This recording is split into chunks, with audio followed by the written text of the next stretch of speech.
राधे राधे भक्तों, आज हम आपके सामने सुनाने जा रहे हैं गीता का 3रा अध्याय। तो ध्यान से सुनिए। अर्जुन बोले, हे जनार्दन, यदि आपको कर्म की अपेक्षा ज्ञान श्रेष्ठ मानना है तो फिर केशव मुझे भयंकर कर्म में क्यों लगाते हैं। आप मिले हुए वचनों से मेरी बुद्धि को मानो मोहित कर रहे हैं, इसलिए उस बात को निश्चित करके कहिए जिसमें कल्याण को प्राप्त हो जाऊं। श्री भगवान बोले, हे निष्पाप, इस लोक में 2 प्रकार की निष्ठा मेरे द्वारा पहले कही गई हैं, जिसमें सांख्य योगियों की निष्ठा तो ज्ञान योग से और योगियों की निष्ठा कर्म योग से होती है। मनुष्य न तो कर्मों का आरंभ किए बिना निष्कर्मता को यानी योग निष्ठा को प्राप्त होता है और न कर्मों के केवल त्याग मात्र से सिद्धि यानी सांख्य निष्ठा की ही प्राप्ति होती है। निसंदेह कोई भी मनुष्य किसी हाल में क्षण मात्र भी बिना कर्म किए नहीं रहता, क्योंकि सारा मनुष्य समुदाय प्रकृति जनित गुणों द्वारा परवश हुआ कर्म करने के लिए बाध्य किया जाता है। जो मूढ़ बुद्धि मनुष्य समस्त इंद्रियों को हठपूर्वक ऊपर से रोककर मन से उन इंद्रियों के विषय का चिंतन करता रहता है, वह मिथ्याचारी अर्थात दंभी कहा जाता है। किंतु हे अर्जुन, जो मनुष्य मन में इंद्रियों को वश में करके अनासक्त हुआ समस्त इंद्रियों द्वारा कर्म योग का आचरण करता है, वही श्रेष्ठ है। तू शास्त्र विहित कर्तव्य कर्म कर, क्योंकि कर्म न करने की अपेक्षा कर्म करना श्रेष्ठ है, तथा कर्म न करने से तेरा शरीर निर्वाह भी सिद्ध नहीं होगा। यज्ञ के निमित्त किए जाने कर्मों के अतिरिक्त दूसरे कर्मों में लगा हुआ ही यह मनुष्य समुदाय कर्मों से बंधता है। इसलिए हे अर्जुन, तू आसक्ति से रहित होकर उस यज्ञ से निमित्त ही भली भांति कर्तव्य कर्म कर।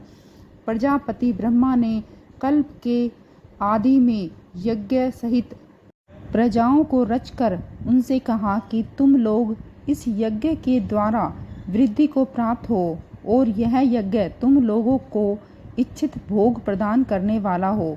तुम लोग इस यज्ञ के द्वारा देवताओं को उन्नत करो और वे देवता तुम लोगों को उन्नत करें।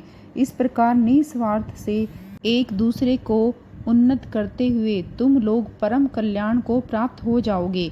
यज्ञ के द्वारा बढ़ाए हुए देवता तुम लोगों को बिना मांगे ही इच्छित भोग निश्चित ही देते रहेंगे। इस प्रकार उन देवताओं के द्वारा किए हुए भोगों को जो भी पुरुष उनको बिना दिए स्वयं भोगता है, वह चोर ही है। यज्ञ से बचे हुए अन्न को खाने वाले श्रेष्ठ पुरुष सब पापों से मुक्त हो जाते हैं, और पापी लोग अपना शरीर पोषण करने के लिए ही अन्न पकाते हैं, वे तो पाप को ही खाते हैं। संपूर्ण प्राणी अन्न से उत्पन्न होते हैं। अन्न की उत्पत्ति वृष्टि से होती है और वृष्टि यज्ञ से होती है, और यज्ञ विहित कर्मों से उत्पन्न होने वाला है। कर्म समुदाय को तू वेद से उत्पन्न और वेद को अविनाशी परमात्मा से उत्पन्न जान। इससे सिद्ध होता है कि सर्वव्यापी परम अक्षर परमात्मा सदा ही यज्ञ में प्रतिष्ठित हैं। हे पार्थ, जो पुरुष इस लोक में इस प्रकार परंपरा से प्रचलित सृष्टि अनुकूल नहीं बरतता अर्थात अपने कर्तव्य का पालन नहीं करता, वह इंद्रियों के द्वारा भोगों में रमण करने वाला पापयु पुरुष व्यर्थ ही जीता है।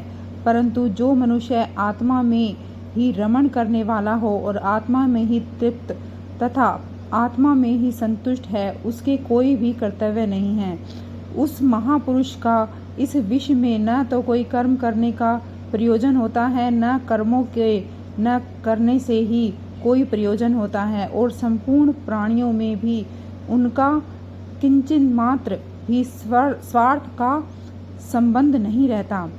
इसलिए तू निरंतर आसक्ति से रहित होकर सदा कर्तव्य कर्म को भलीभांति करता रहे, क्योंकि आसक्ति से रहित कोई कर्म करता हुआ मनुष्य परमात्मा को प्राप्त हो जाता है।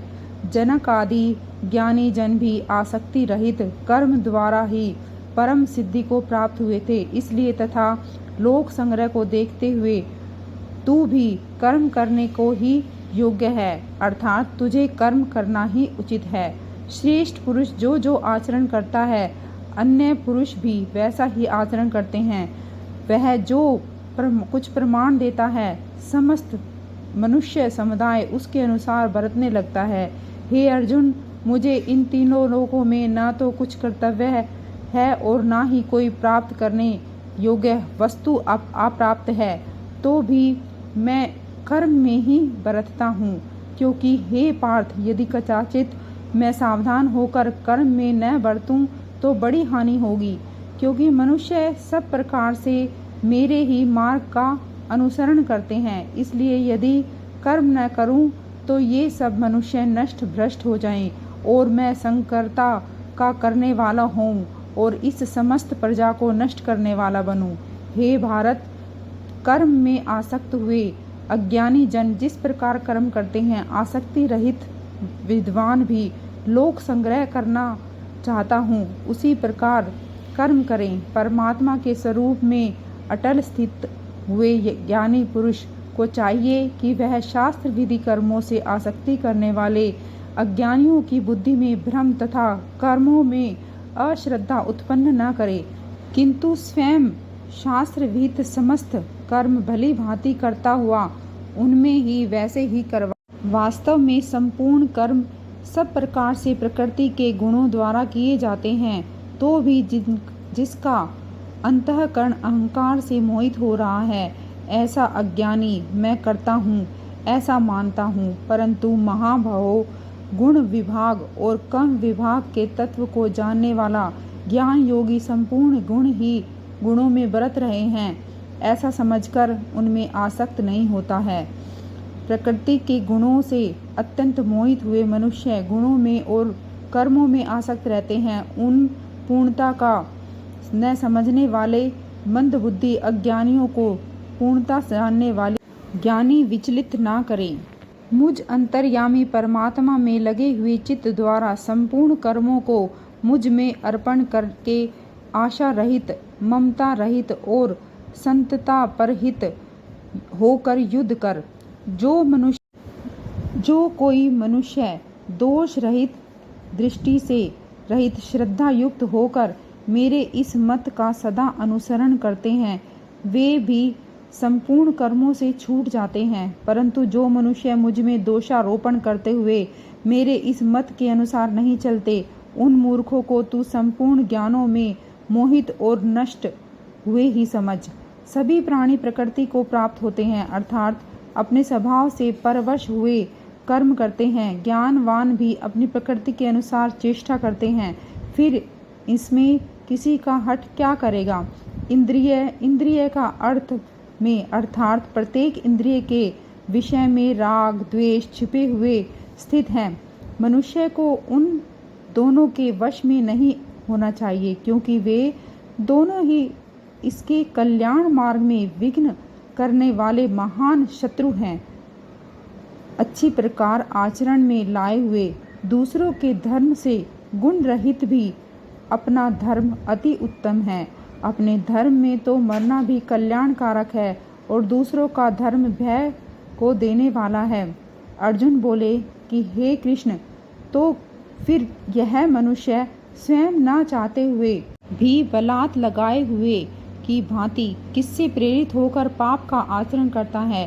श्री भगवान बोले, रजोगुण से उत्पन्न हुआ यह काम ही क्रोध है और यह बहुत खाने वाला अर्थात भोगों से कभी न अघाने वाला और बड़ा पाप।